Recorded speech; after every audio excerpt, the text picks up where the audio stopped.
Hey folks, Steve here with a special Dark Summer video. This is my post-mortem video, or you could look at it like a lessons learned. Um, so if you're not familiar with these videos that I do when I do the coverage for a game, this is not meant to be a review. This is just meant to be a solid block of time where I kind of talk about what I guess strategic, tactical lessons learned came from playing the game and how I might play it differently if I were to play it again, and kind of my overall general thoughts on like the gameplay and things to watch out for. So I know that some folks really enjoy these videos that kind of helps get past just the turn to turn action and is a more holistic view of the game prior to the review. So if that interests you, stick around. If it doesn't seem like a good time, completely understand why you might not be interested. So anyway, let's get into it. So I think as I look at the game from my own perspective and the way that I play solitaire games with chip pool, that um, the allies certainly seem like the side that probably would win most times that I play this solitaire. Now I'm encouraged by the fact that looking at forums and things like that, it does look like there have been people who have won as the Axis as Germany. I think I saw one guy saying like it was almost like the inverse of our victory point results, where it was like the Axis had 31 victory points and the Allies had 7 or something like that, or a case where the Germans won, and the reason they won is they had snuck somebody. They forced their way over here and they shut down like these 3 beach hexes somehow, um, and won that way. Which I think I think there's a time where that's feasible. Like it's obviously in the rules, right? If the Germans can get in there, they can shut down the beaches. Hey, great, you win the game. Um, in my games, I never really saw that as a realistic possibility, and maybe that's just the way I was playing. But it didn't seem like we ever had a really good opportunity to do that. Now, had I concentrated my SS units differently, I think I had the same problem in the Dark Valley when I played it way back. Is like you start getting good units. Like so in the Dark Valley, it was the guard tank armies. In this game, it's the SS divisions for the Germans, where they have high combat factor. If you concentrate your high combat factors, as the Germans, that's almost the only way you're going to get the 3-1, 4-1, 5-1 type of combat odds. But you're always dealing with the fact that the Allies are very likely going to have better support. So near the coast, they have the naval support, and then in general, if you're fighting on a sun or cloud turn, they're going to have an automatic shift for that. And that's not even taking into account any terrain that might be of importance. Even if the Allies don't get as much support in Bocage, for instance, it just becomes very difficult. Um, and I found that I guess that's the different strategy you pick as the Germans. It's like you could try to concentrate that power, and you want to go for a knockout early win and try to close some beaches. That's one way you could do it. You do it the way I did it, which at least in this case didn't prove to be very good, which was try to spread them out to create anchor points on the line. But eventually the weight of the American forces just becomes too much. Now, something that I realized that, and I don't know, I'm trying to think the right way to say this. So, when I played the Deadly Woods, um, while the Germans were on offense, where they had the initial, offensive initiative, I really tried to wear the Allies down because I knew they would get more reinforcements and replacements over time, and that in the late stages of the game, the Germans would have to contend with that. So while they were, you know, you know, offensively operating, they should do what they can to eliminate, U.S. and British units where they could. In this game, because the Germans never really have the offensive initiative, I never really felt like they could entertain the idea of doing that. But I think my a principal mistake I made probably across the life cycle of the game of the second playthrough here was that I did not. I just avoided combat entirely. I mean, I would get the German combat shit, and for the most part, would not do anything with it because the odds were just so poor. And the reality is like even if I was even if I was rolling okay, if I could at least gotten some retreats, that might have enabled us to do better, right? Just slow the allies down because they're being forced to retreat 2 hexes, which then they have to spend another move action to get back to where they were. That probably would have helped more if I had just been more willing to attack. And I didn't do it. And I didn't feel like I could, but I guess I should have run that risk. My thought was if I attack and the attacks aren't very good, I have a chance to get a BL1 or an AL1, and over time, that just helps the allies, really. Um, and there's one thing on the combat chart that I didn't really make a whole lot of use of, but you can see for exchange, German attacker consisting solely of Kampfgruppen or Tiger battalions may treat as a BL1. Now, the weird thing about this is the exchange result only comes up, what is that, one, two, three, 4 times on the CRT. Um, it's a 1 in 6 chance of getting an EX result in any particular column. So it's like you might want to hope to, like, if it benefits you, have that EX be a BL1. But the reality is, like, you're not even getting EX very often, really. I mean, it's just not compared to the other combat results. It's not like you can rely on that special case. And I don't think I used it at all. I don't think there's a single instance where I ended up using that. Like, I don't think that's enough necessarily to incentivize a lot of German counterattacks. Now, there's definitely something to the pick somebody off who's gotten too far out ahead, and that's how we eliminated this element of the uh, Second Armor Division. This was a unit that was destroyed in the mid part of the game because the Germans did move to surround a unit. You know, they had the right angles of advance in the hexes to project Zox over the unit, and the unit wasn't protected. So, out of supply, couldn't retreat, was eliminated. And so the Germans, I think, certainly need to do that. But general counteroffensives just seem very tough in my mind. But it all comes down, I guess, at the end of the day, to what shits do you get? What does the weather tempo look like? I mean, I could see a case where if in the early game or in the mid game, you had like showers, showers, rain, rain, storm.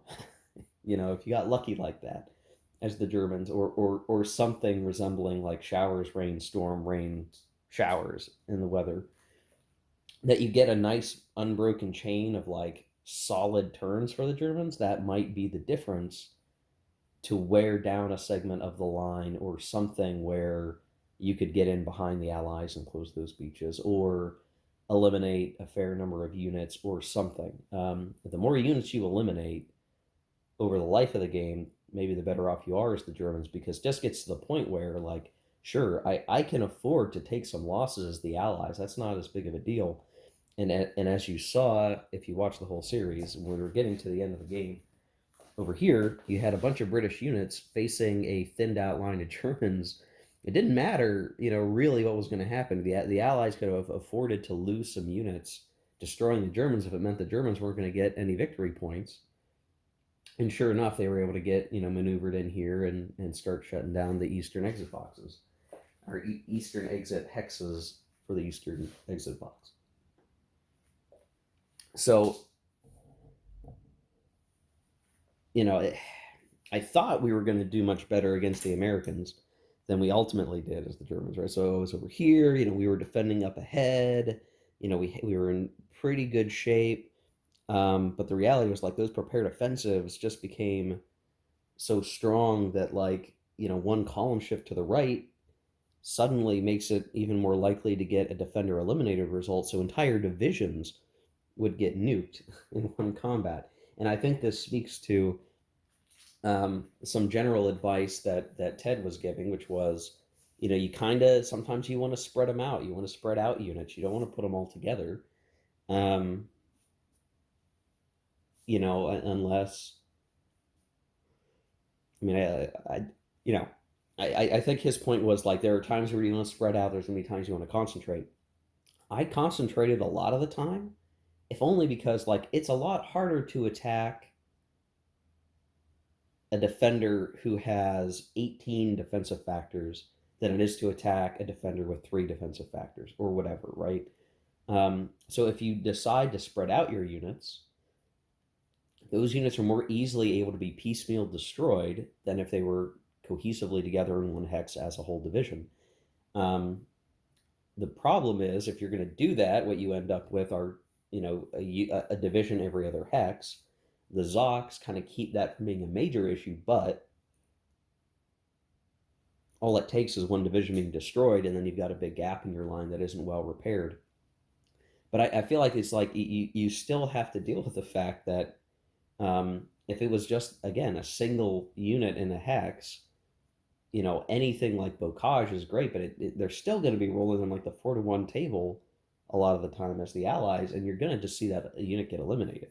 So I think there's probably some finesse in knowing when do you concentrate, when do you separate in this particular game, looking at all the different terrain that's used for defense and like how can that all factor together. But if the allies aren't taking a lot of hits and they can afford any sort of combat, then it's not a big deal for them to kind of mow down your single units, right? So I don't know. There's some challenge there to surmount. Um, the interesting thing about getting to Brittany as late as I did was that like I didn't have enough time to flow a bunch more. Like I would have loved to have sent these guys. Like I left a couple divisions off doing not much. Basically ensuring some units got removed because they weren't going to get anywhere fast enough. The earlier you get down here, the better, right? Because it's like you move these units in, they can get to the may leave box, and then you can send more units over here than uh, than what I did, right? I essentially got one division off the board over there in Alencon. Um, and I just barely had enough time to get these. Well, I mean, I guess I had several action rounds to do it, but um, the task of getting the right number of divisions in the box, I had to make sure I could do that. But if I had gotten into here at least one turn earlier, then I could have had like this infantry division and this infantry division in the box, and then this armor division and an infantry division could have been in the may leave box and come out over here as well, which would have hastened things and shutting down the Germans even more. But that tough German defense over here in the American sector just meant that we had less time to do it. I really did think maybe we were going to keep the Americans out of Brittany for the game, but that's not what happened. Those prepared offensive of killer just didn't work out that way. But I suspect under different circumstances, I think the German player could probably keep the Americans out, but the cost is kind of like what we saw in this game, right? I went heavy to defend against the Americans, but the British should not be underestimated. They have quite a number of units, and they do have a capability of pushing beyond this river line. If they can do that, then they're in great shape. And I think my challenge was, even the first game was a disaster for the Germans, but even in the second game, it was like trying to defend this flank out here is tricky. And there are multiple places for the British to cross the river. And if they can get even one of those cleared with armor, then this whole situation back here gets pretty crazy. But for sure, like, the Germans need to shut the British down. If they keep them locked up and they can't get anywhere, then, that's good news. But I found the British, because of the paratroopers start right here, um, that just allows them to get guys. It's a little easier for them to just kind of get over the river somewhere with some infantry and start to open this up. And if you're trying to play some balance between like, oh, I want to defend this flank, well, I defended the city well, I defended the flank well, this western flank, but maybe the cost was I didn't defend over here, and that's really what allowed the British to have some freedom of movement to operate over here, and the Germans just got off balance. Um, so, like in the big scheme of things, it feels like it feels like to me the game is harder as the German player. Now, I realize someone's going to say, "Well, it's a Normandy game, Steve. That's what it's supposed to be." Yes, the strategic actions of the sides are going to be what they are, right? The Germans need to defend and hold and fall back, right? That's what they have to do. But that is a lot harder than what the Allies have to do in this game. Now, I'm an offensive minded player when I play a lot of these solitaire games. I prefer just playing the active initiative offensive faction at any point in the given game. So if I'm playing a game where one side gets it and the other side gets it, I just have more fun when I'm playing the side that has the offensive initiative for that turn of the game. And here, where the Germans just don't have it ever, really, for me, it's easier to figure out, okay, this is what I need to do. My objectives are clear as the Allies. I need to take Cherbourg. I need to, um, capture these critical road junctions that will help me kind of get my forces where they need to go. It's much easier for me to think in those terms than like, oh, I'm the defender, and yeah, I need to hold. I do need to hold these road junctions, and I need to decide when to fall back. Like that is to me more challenging. I suspect that though there were the comments that folks um, one is the Germans. I bet over time, at least for a while, if you were to like read session reports or do a poll or figure out which side wins this game more, I think for a while you're going to find that the Allies win this game more than the Germans. I think that will probably change as more people have experience with the game and the German player, people who are playing Germany understand how to play them better than I have at least. I mean, I think I kind of get it, but obviously I didn't play as well as I could have. Um, I think that number will change and it will get a little more even where, or maybe just the folks who can play defensively better than me will be playing a lot of, playing the game a lot and it will balance out. But for sure, the Germans have a tough thing to manage because they really don't have any advantages. Like there's nothing truly advantageous about anything that they're doing in the game at any given time. It never feels like they have any sort of advantage. That is, accurate, but you have to play the game within that lane. So yeah, there's some oddity there, and I think there's a point.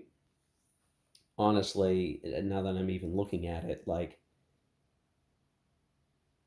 as the Germans, I stayed up here too long, probably, right?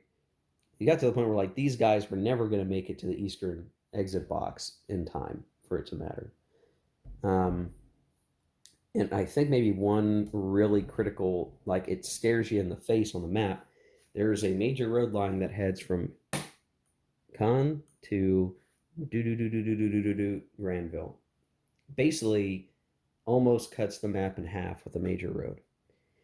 And if the Germans are able to defend up ahead of this, then this road line becomes a very critical um, highway to get units back up to here, or they make use of some of these west-east road lines to get to the east side of the map. But if you start to lose your ability to use that, then that moving has to keep coming further back, further back, further back, and it gets harder to get all the way back over here, for instance, or up here. Like once you lose the city, these areas are not going to be as valuable over time. where everything down here becomes very important to try to hold on to. But you can imagine, right? Like, and we saw it happen in the game.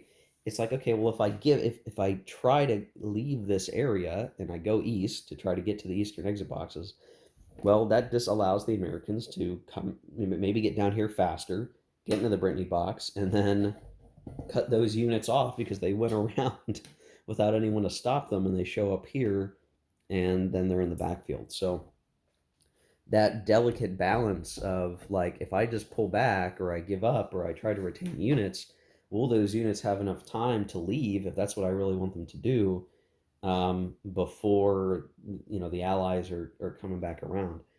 And I guess the other thing, as the Germans, I should have done, and it didn't really occur to me that I should have done this. I guess I really effed up, I think, is that I left these S hexes unattended. And I think there's something where, like, you can't just park on them or something. I have to double check the rule.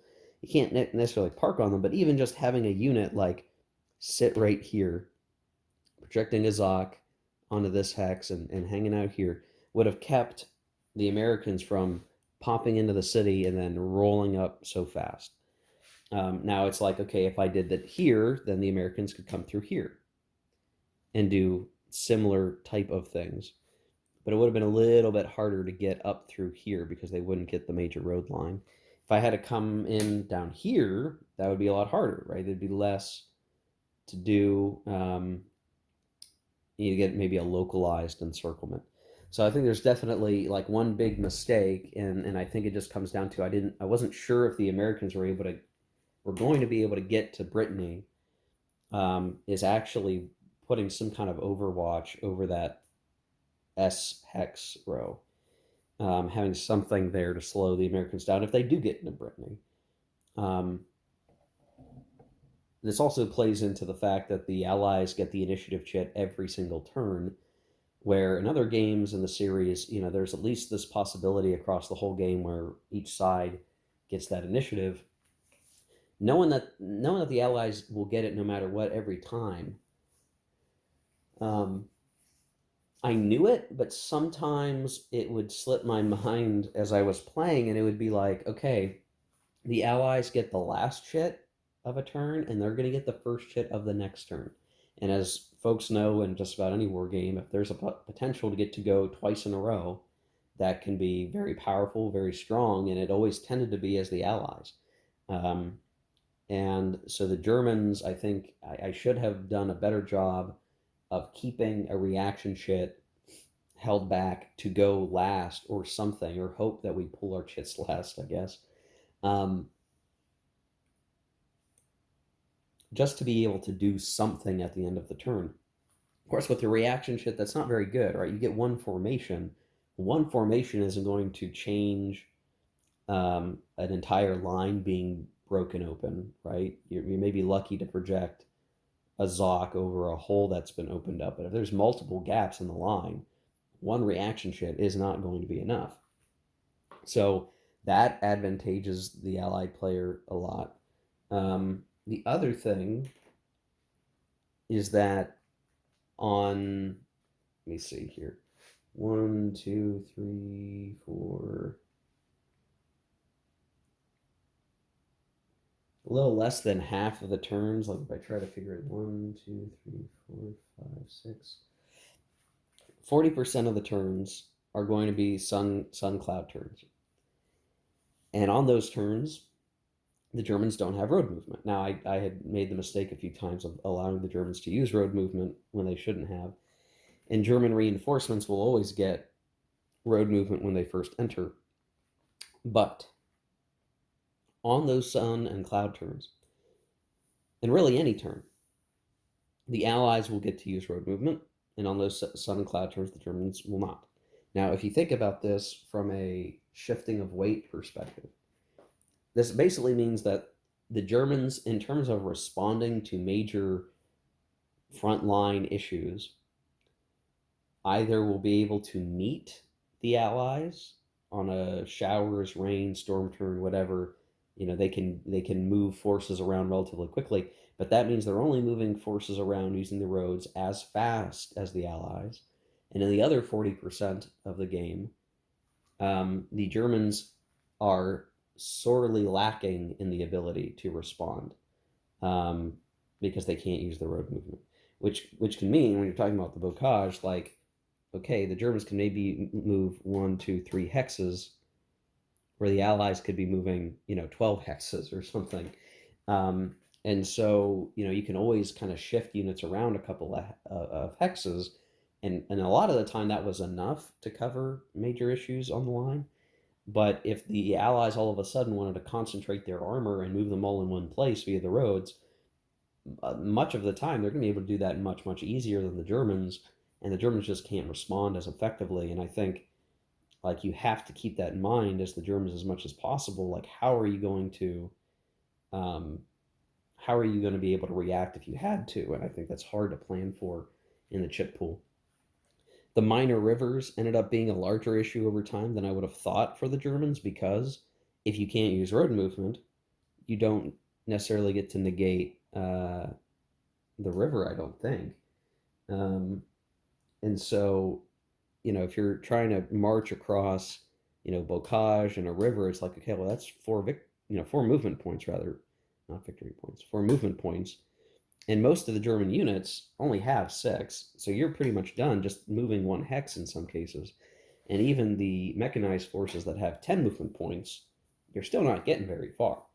Um, so that whole, like, I'm going to pull back my Germans, I'm going to try to move them to a different part of the map. You can't do that a whole lot as much as you would think. Um, and did not I maybe did not make use of the shower and rain turns as much as I should have in that regard to try to shift the game situation. Um, Now, there's some things that were unavoidable. Like, I think when it comes to Cherbourg, what you probably do want to do is, like, you do want to fight out here as much as you can. Um, because as we saw in the first game, if you have a huge amount of units going back to Cherbourg early, right, you get an early isolation and you get a ton of units in there. The Americans likely still have the combat factors to go in there and either wear you down or get lucky, like I did in game one, and roll that 6 on the 1-to-1 chart, and all of your units are lost, and the Americans take, a handful of losses. I mean, there are other results where the US could lose a lot more steps. Like, our combats in Cherbourg could have been a lot different. In fact, they really probably should have been in the first game. It's this weird case where, like, as the Allies, it's dangerous to have 2-to-1 odds in some ways. Like, when you really try to analyze this, um, BLDR can be bloody, exchange could be extremely bloody, but then the Cherbourg surrenders is actually, the best. Obviously, it's the best result, but you're going to lose a handful of steps probably, right? You're going to lose at least 3 to 6 steps, and if you have a couple divisions, you can kind of separate those losses out, and it's not so bad. But if you look at the 2-to-1 odds, like, that's a 4 out of 6 chance of getting an exchange, which again is very bloody, where 3-to-1 just is immensely better. So in trying to figure out, like, the way the Allies should play that, I do think the Allies I don't think the Allies mind if they have to do a lot of fighting in this area, right? If they can reduce the number of factors of the Germans enough that they can easily get to 3-to-1 odds, then that's what happened in game two. Then they're good to go. The situation where we had 1-to-1 odds in game one, I think in some ways is still a bit better than 2-to-1, because that 2-to-1, like, I don't think I would have wanted to take the 12 or 15 steps or whatever of hits on the Americans, because that would have made them very worn out, extremely worn out. And they would have had a much harder time being effective trying to push the Germans back down here if Cherbourg became too costly. Now, that didn't happen, right, in either of the games. In game one, we got the lucky roll and we lost 3 steps and eliminated a gigantic amount of German units. In the second game, we made it so that we had 3-1, in which case the same thing occurred. It was just more likely. But we didn't get that 2-1 where that exchange was a real danger. And like I said, there's certainly this point where it's like, I don't know that you want to roll on that 2-1. I think that 2-1 is sketchy because you might get Cherbourg. It might mean you get it early, and maybe you get some more victory points, but you might be talking about divisions that are not going to be effective for the rest of the game, right? Even if you try to retain them and they're all half strength and you want to keep them alive to get them off to the eastern exit map, those units probably won't be doing a lot of fighting on the front line anymore because they're beat up. Um,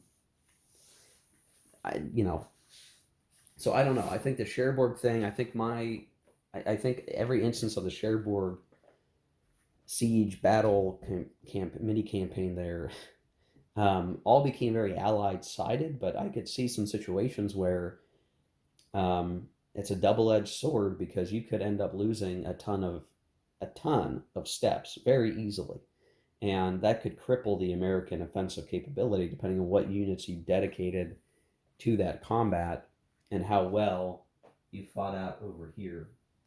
So I think there's a whole lot to consider there. And the challenging thing being, like, as the Germans, you don't necessarily want to vacate Cherbourg and get everyone over here, because then that will just mean that the Allies are going to get, 10 or 5 victory points for getting Cherbourg very early. So obviously you could try to play that out and figure out the perfect timing, and hope to still escape through here. The reality is, like, this line of hexes to cut off the peninsula is only 1, 2, 3, 4, 5, 6, 7, 8, 9, 10. 10 hexes. 5 stacks of units would be enough for Zox to shut everything down and force that isolation situation. So I think as the Germans, you don't have a lot of time to decide what you're going to do. You have to kind of very quickly decide, who am I willing to give up and hold out in Cherbourg, and who do I want to pull back over here to help defend this area. Um, so there's that, I guess, that the Germans have to contend with. For the Allies, I think the decision making is easier, right?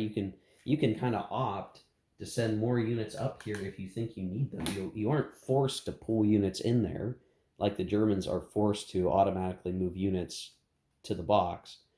The Allies can kind of decide, no, I don't want to take that risk. I'm going to wait. I'll throw some guys up there on the next movement shed, and then I'll do combat or whatever. And they just, that option is just very strong. One thing I'll say for the combat step losses, the whole rule where 2-step units have to take a step loss before a unit is eliminated is rather interesting. Like, I think you have that rule. It what it leads to, and this is especially important for the divisional integrity rule for victory points, like the Allies are going to get to a point, and we have this more for the British eventually, where we had, let's see if I can get these guys. And you can see it's like this stack, technically this stack, but they had a unit way out north, so they weren't going to get the points anyway.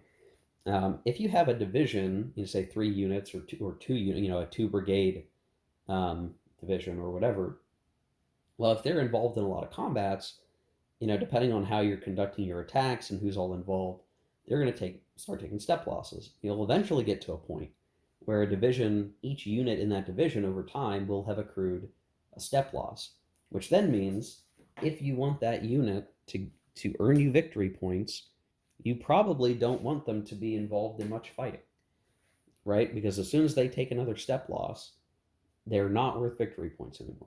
And at some point, you're probably just going to figure out, like, okay, some of these guys are inevitably going to get to that point. I'll continue to put them in really rough combat situations and leave these other guys who are untouched or less beat up, free to roam. But like even the Americans, we had some that were like this. We had some divisions where it was, 2 reduced units and then a full strength unit. It's like you could still operate with these guys. They could take one more step loss as a stack. As long as they were attacking with other divisions, this was a relatively safe stack to use. But I did find myself having to make those decisions like, hey, these guys are relatively new and fresh. They're good to go. Let's use them as much as we can for a while until they get worn down. But, if you get to that point, and this is where the German counterattack stuff, I guess, should factor in like, hey, if you can find a division that's worn out and you can get a BL1, well, maybe you should just do that because that means, okay, maybe you miss out on half a victory point because maybe you lose a whole regiment or something as the Germans. But if you're able to like pinpoint and target worn out Allied divisions and chip away, like here's a step loss and then here's another one and now it's a 2 regiment division.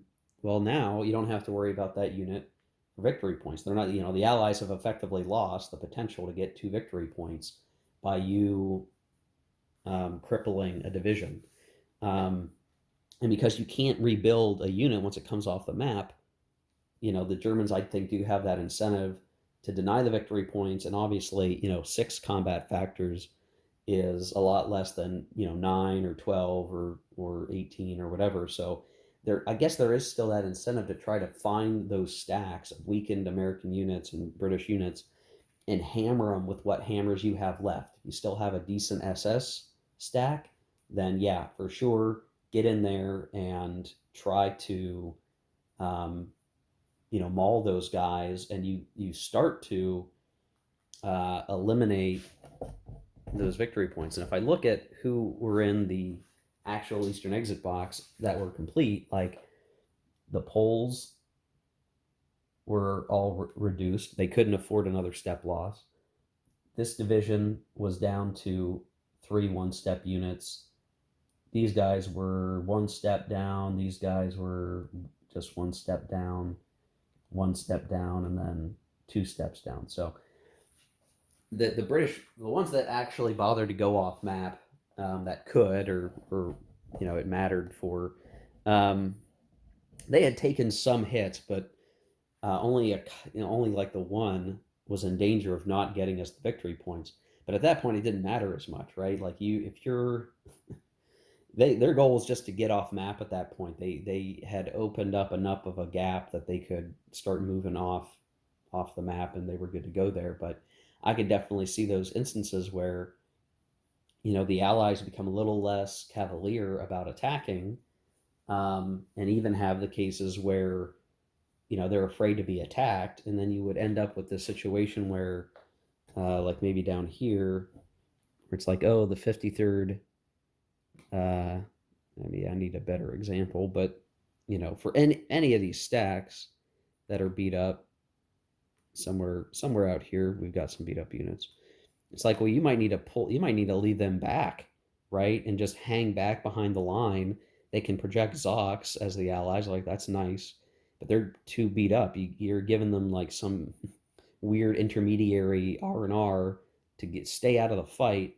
If you get replacements and you're like, okay, let me give 1 infantry step to this division, all of a sudden now they're a little more capable of getting involved in a combat again for a while. But your rate of replacements is so low in this game that it does become very important to figure out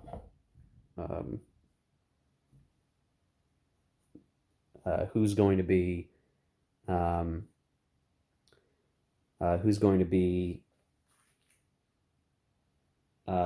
eliminated or saved, or does if you've got 3 divisions that are all heavily weakened, you get 1 replacement point back. You maybe are lucky to get that 1 division back into the fray. So I think there's definitely something, I guess, the Germans can't fight attritionally, but if they can logically focus on certain divisions, maybe, you put out like a hit list to say, this division is going to get worn out. If I press a little bit harder on it, maybe the Germans do that, and now they're effectively knocking victory points off the board to be gained. And I didn't do that as much. I thought about it. It was like it was clear in my mind that that was something that could be done, but I didn't want to endanger my own units, and that maybe was my folly, right? The weaker the entire Allied front line is because they're worn out, um, can help you in the long run, I guess. So, in terms of strategy, something I undervalued, maybe I should not have undervalued the ability of the Germans to still fight back and just wear the Allies out. I mean, everybody gets reinforcements. You're always going to have to contend with units that are fresh. That goes both for the Germans and the Allies, but the more that is worn out sooner, the less valuable those reinforcements are because they're having to make up for the weakened units rather than strength adding to strength, making the Germans simply unable to compete. The other thing I'll point out is that you would have these sort of late game German reinforcements be these very weak, relatively speaking, regiments, where two on attack, which is nothing, um, three defense, which is okay, and if you're sitting together with your other buddies in the division, you're maybe talking 6 to 9 combat factors, but that can be surmounted, obviously. And if you start taking step losses, then those guys are pretty weak. So there's a point where the Germans get more reinforcements. They're not quality reinforcements. They might be enough to hold the line a little bit and maybe swap places with your mechanized units that are going to be worth more victory points. Twice as many points effectively. A half times 2 is 1. So you'd rather have 1 victory point than half a victory point if you had to make a decision about who's going to get to the eastern part of the map, which I'll say was a mistake of mine where I left too many of these mechanized units out in the middle of the map. What I should have realized is that at some point, having all the infantry over here is probably better. And over time, I should have really, on the rain showers turns, used the roads and got all the high movement mechanized units over to the east and have them leave. And if I had done that instead, it might not have made a huge difference if all of a sudden we got, another, let's see, instead of this being 2.5, it would have been, 5. I mean, I guess we would have been,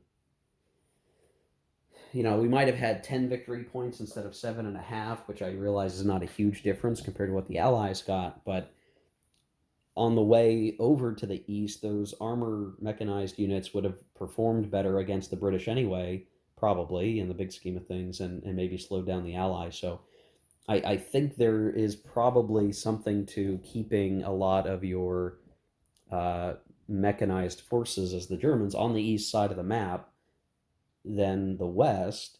And of course, the difference being you're giving the Americans better ability to push south. I think in my second game here, Ted had pointed it out, and I think it's true. I put an ahistorically high number of armor and mechanized units against the Americans in that sector because I was afraid the Americans would have too much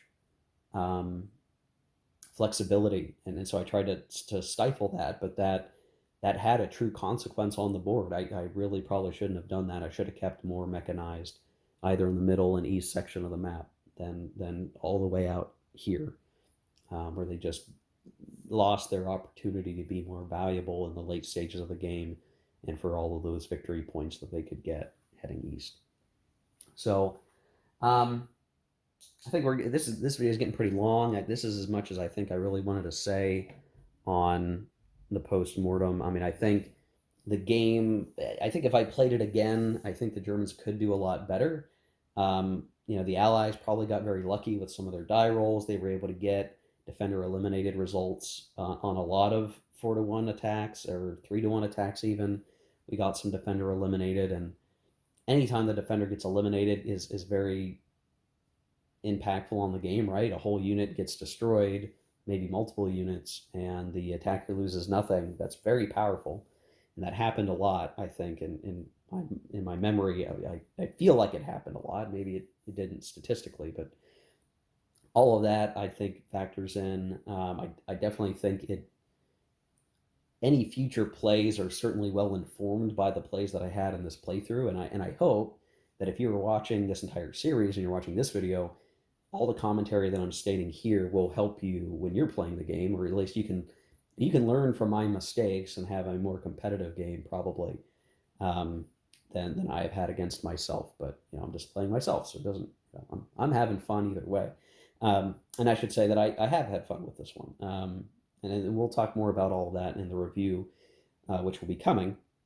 But overall, it's an interesting game experience. I think there's a lot to consider. I think, what's really interesting is that the whole off map stuff is so much more important than most other games. It's like the map is planted right in the middle of all these other things that it connects to, right? It's really well situated in the bigger scheme of things.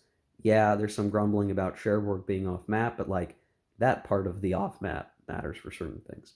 This part of the off map matters for certain things.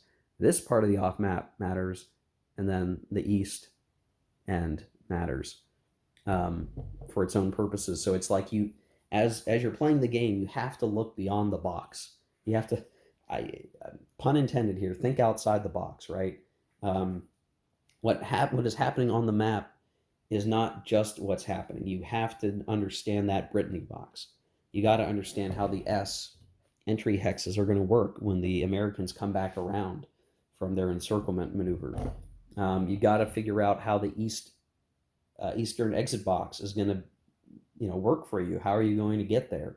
You're going to have to get there eventually with some units, preferably mechanized. How are you going to handle that? So it's like they're, probably more than most other games that I've played, the edges of the map matter a lot. They matter more than any other game in the Dark series, I think. There's this thing where like you're not just fighting to the edge of the map. It's the edges of the map that really matter how you operate. Some of that's just part and parcel to being a Normandy game, I guess. But here, there's no safe edge of the map except maybe this line here maybe doesn't matter as much. So yeah, I don't know, guys. There you go. It's the post-mortem lessons learned for the Dark Summer. Interesting gameplay experience, plenty to get better at for sure. I didn't talk as much about the assets, but overall the Allies get more assets that are reusable. The Germans get a couple of potent ones, but can be used singularly or not very much at all. So you can pick one place to be good. And maybe that's the takeaway. The ultimate takeaway of this whole video is, the Allies have a lot of capability in a lot of places. The Germans have to contend with that while having the possibility of doing very well in specific parts of the line that could be, critical components of a German victory if you were pursuing that as a German player. Obviously, you would be, I guess, if you're the German player, but you know what I mean. So yeah, there you go, guys. Hope you enjoyed this video. The review video will be coming. I probably need some days to prepare for that and get situated, but that will be coming, and we'll see what else we'll be looking at playing in some short time to come. So thanks for watching, guys. Take care. Keep on gaming.